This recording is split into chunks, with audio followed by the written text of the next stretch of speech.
Selamun aleyküm. Bugün miladi 24 Mayıs 2022 Salı, Hicri 23 Şevval 1443. Günün ayeti. O gün kim ondan, azaptan alıkonursa elbette o onu esirgemiştir. İşte apaçık olan kurtuluş ve mutluluk budur. Günün hadisi.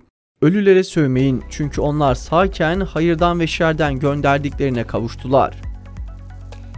Tarihten haberdar olmak için tarihte bugün neler yaşandı hep birlikte bakalım. 1037 Selçuklu Devleti kuruldu. Büyük Selçuklu İmparatorluğu Tuğrul Bey tarafından 1037'de kuruldu. Tuğrul'u büyüten dedesi ve Oğuz Yapgu Devleti'nde yüksek makam sahibi olan Selçuk Bey'den dolayı devlete bu isim verilmiştir. Selçuklular Hindikuş dağlarından Batı Anadolu'ya ve Orta Asya'dan Basra Körfezi'ne kadar uzanan geniş bir alanı kontrol etmişlerdir. 1543 Dünyanın güneş etrafında döndüğünü ispat eden bilim adamı Kopernik öldü. 1844 ABD'li mucit Samuel Morse, ABD Senatosu üyelerinin hazır bulunduğu bir deneyle ABD Kongre binasında Baltimore'da bir tren istasyonuna kendi icadı olan Morse alfabesi ile ilk mesajı gönderdi. Morse alfabesi telgrafın temelini oluşturmuş ve bu yolla çok uzak yerlerle haberleşme imkanı sağlanmıştır. 1991 Siyonist işgalciler Süleyman Operasyonu adını verdiği bir askeri operasyonla Etiyopyalı Yahudileri işgal edilmiş Filistin topraklarına getirmeye başladı. Şu ana kadar Filistin'i işgal etmekte dahil bütün işlerinde başta Amerika olmak üzere batılı devletlerin karşılıksız yardımını yanında gören Yahudiler bu operasyonda da batılı devletlerinden tam destek aldı. 1993 Eritre Etiyopya'dan ayrılarak bağımsızlığını ilan etti. Tabii Afrika'daki birçok ülke gibi Batı hegemonyası burada da sürdüğünden bu ülkeler için tam bir bağımsızlıktan bahsetmek mümkün değildi.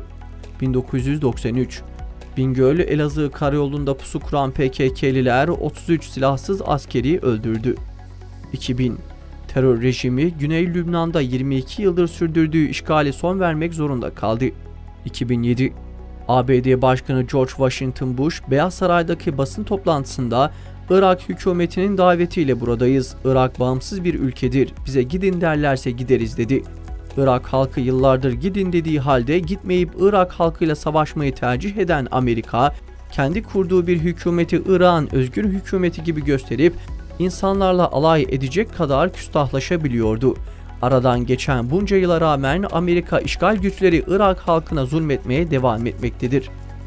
2012 Aralarında Peygamber Sevdalıları platformunun da bulunduğu birçok platform ve Türkiye'nin değişik illerinden gelen 100'ün üzerinde sivil toplum kuruluşunun başkanları, kapatılan Mustazafler'in Diyarbakır şubesini ziyaret ederek derneğin yanında olduklarını belirtti ve kapatma kararını kınadı. 2014 31 Mayıs 2010'da terör rejimi askerlerinin Mavi Marmara gemisine düzenlediği saldırıda ağır yaralanan ve 4 yıl boyunca komada kalan Uğur Süleyman Söylemez şehit oldu. 2016 Dünya Gıda Programı verilerine göre dünya genelinde 795 milyon kişi gıdaya ulaşmakta güçlük çekiyor. Yani her 9 kişiden biri açlıkla boğuşuyor.